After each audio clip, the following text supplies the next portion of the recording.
Same उसी प्रथम भाग कक्षा 9th का संस्कृत का पहला पाठ है।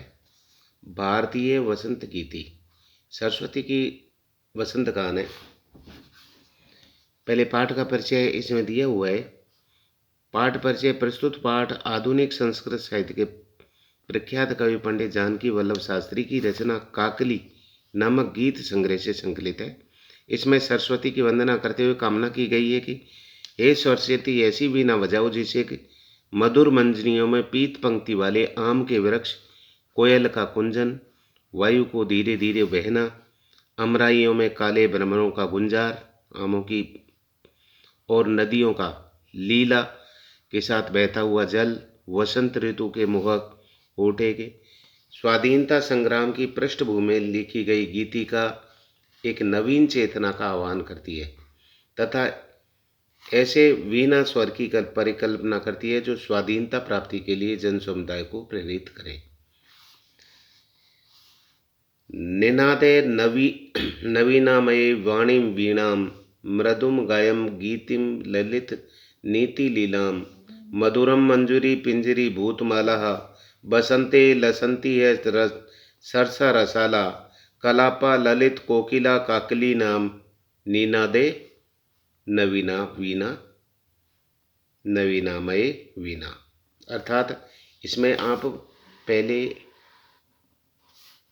पहले आप कोशिश करें। जैसे अन्वय का तो मतलब होता है इनको सही, जैसे हम अनुवाद करते हैं वैसा ही है। पहले इनका आप कठिन शब्द देख लिया करें। अनुवाद भी करें तो उस समय कठिन शब्द लिख लिया करें। आपको जो आते हैं उन्हीं को कर लो। इसमें बताए गए हैं अय वीणा, हे सरस्वती, नवीनाम, नवीनाम माने नवीन, निनादे माने बजाओ, जैसे निनादे माने बजाओ, गुंजित करो, ललित नीति, नीति लीनाम, ललित नीति लीलाम माने सुंदर नीतियों से युक्त, मृदुम, मृदुम माने कोमल, गाय माने गाओ, यह माने यहाँ,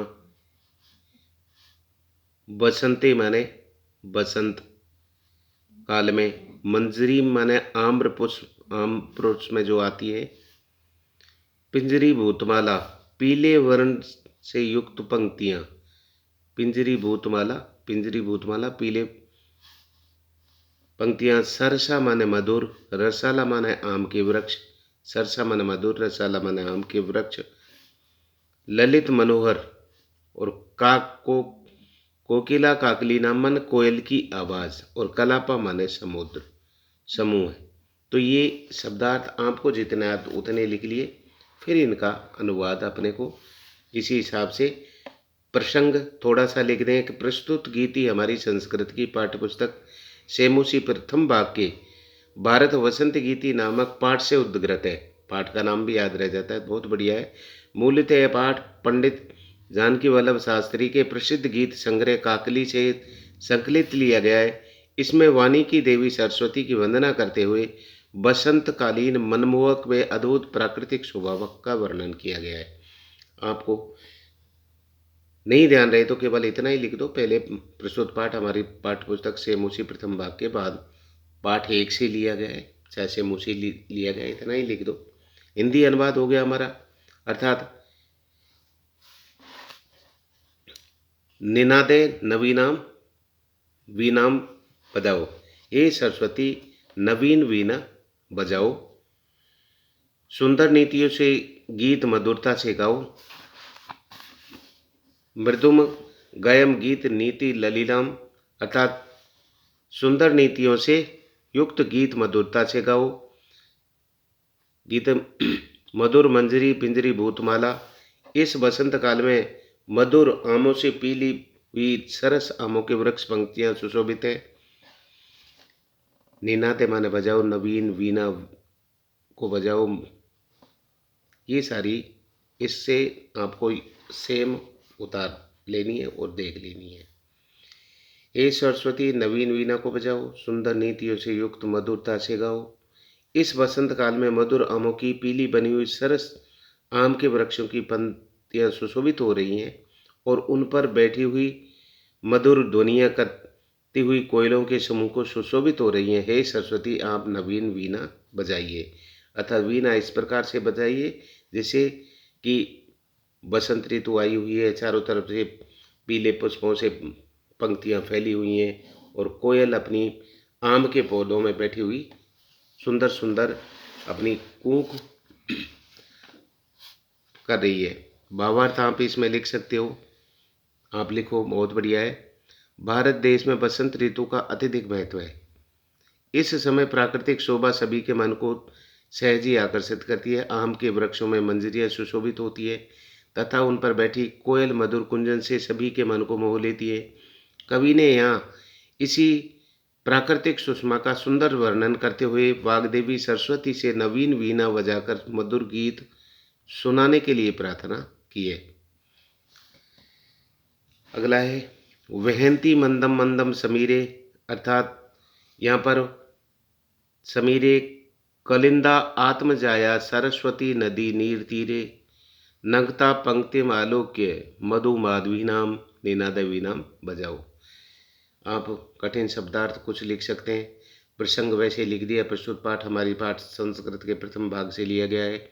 पाठ 1 है, लिख के हिंदी अनुवाद, अर्थात बहती मंदम सनीरे नीरे, अर्थात मंदम मंदम, बहती माने बह रही है, मंदम मंदम धीरे धीरे, सनीरे समीरे, अर्थात समीर माने हवा, सनीरे माने जल, अर्थात बैंत की लताओं से युक्त यमुना नदी के तट पर जल के कणों से युक्त शीतल पवन धीरे धीरे बह रही है।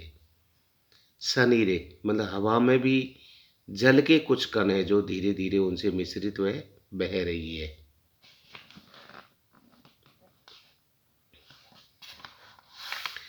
कलिंदा आत्मजया नदी तीरे, यहाँ कलिंदा आत्मजया यमुना नदी के, कलिंदा आत्मजया यमुना नदी के लिए कहा गया है। यहाँ पर नीर तीरे, अर्थात यमुना नदी के तट पर। कलिंदा आत्मजया यमुना नदी के तीरे माने तट पर। नक्ताम पंक्तियाँ आलोक्य मधु माधवी नाम, अर्थात तीर पर किन की इसमें कहा गया है, बैंत की लताओं से युक्त पंक्ति हमको देख करके मधु माधवी नाम, मधु माधवी नाम माने मधुर मालती लताओं का,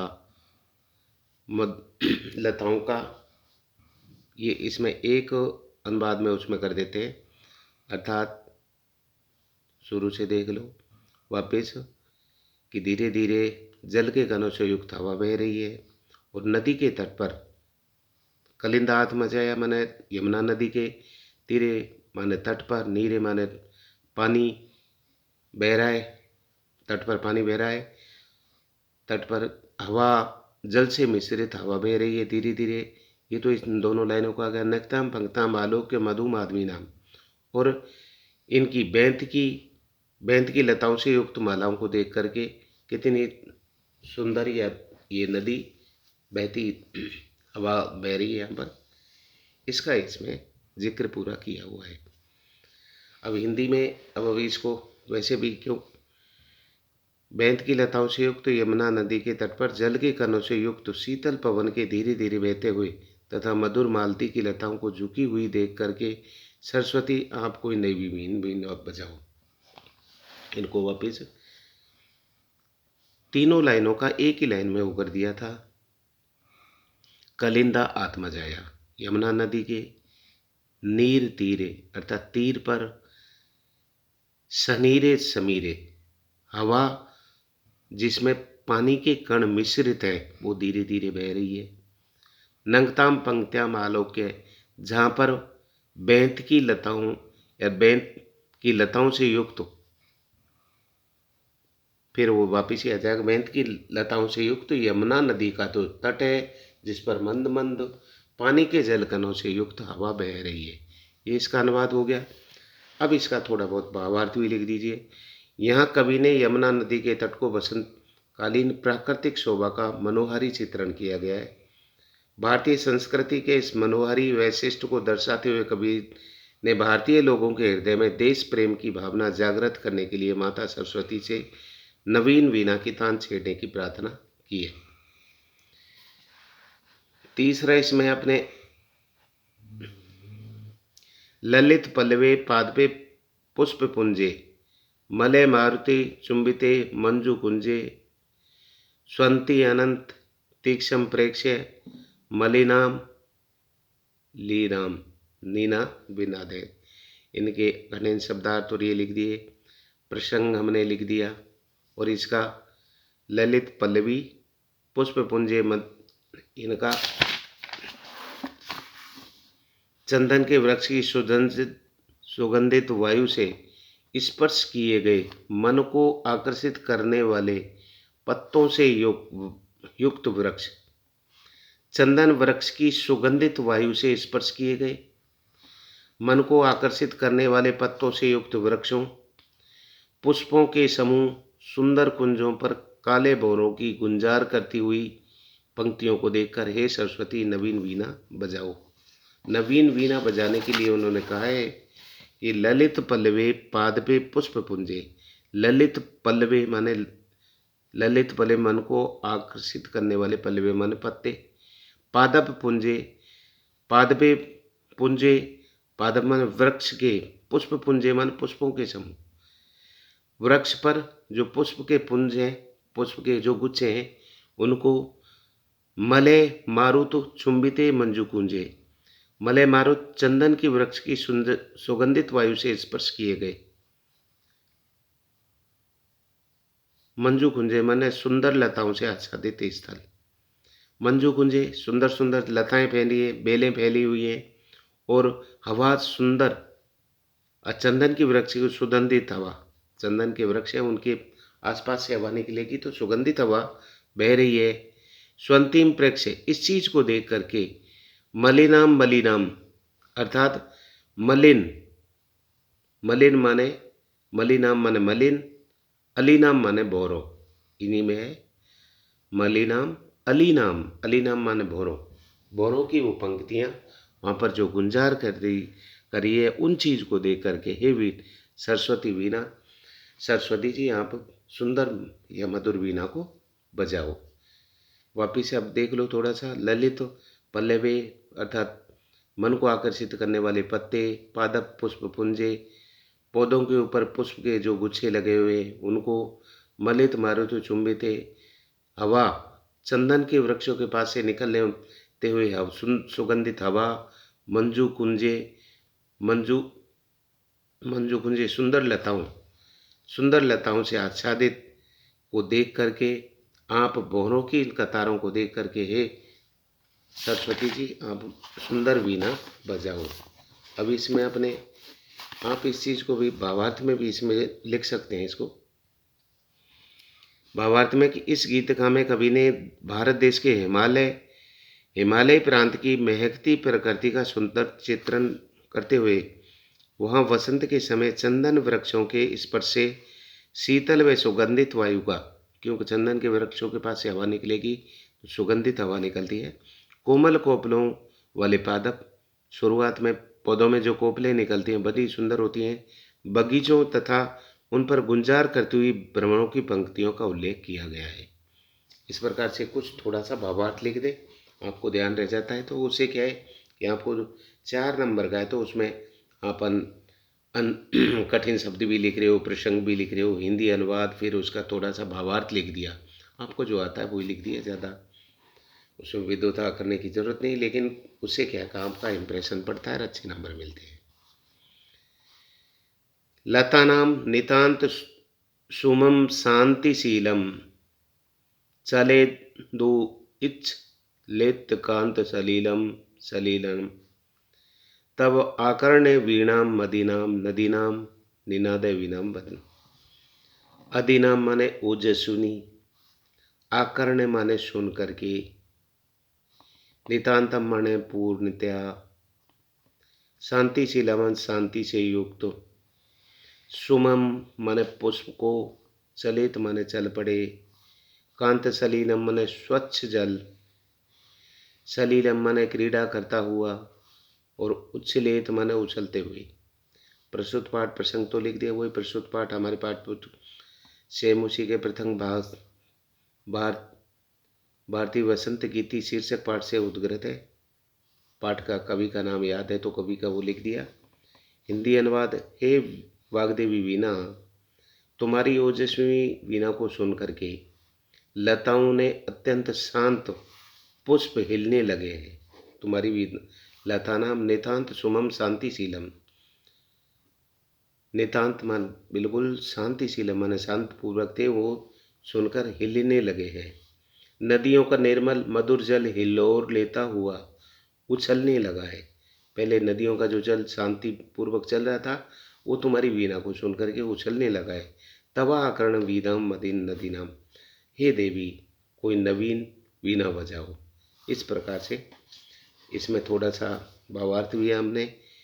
माँ भारती के कामना करता हुआ कवि कहता है कि वह वीणा कोई ऐसी अद्भुत वीणा को राग छोड़े, ऐसी कोई नूतन तान साधे कि उसे सुनकर प्रकृति के साथ साथ भारत की शांत व निष्कपट भोली जनता जाग उठे। लोगों के हृदय में उसी प्रकार ओज प्रभावित हो जाए जिस प्रकार नदी के निश्चल जल में तरंगों का नर्तन होने लगा है। संपूर्ण भारतवासी स्वदेश रक्षा व मातृभूमि प्रेम से उत्प्रोत हो जाए। इस प्रकार ये पहले पाठ के हिंदी अनुवाद हो गया है। आप इसको ध्यान से पढ़ें, बार बार मैं आपको करते रहें। सभी बच्चे इसको सब्सक्राइब भी कर लें जिससे कि हम बार बार देख सकें।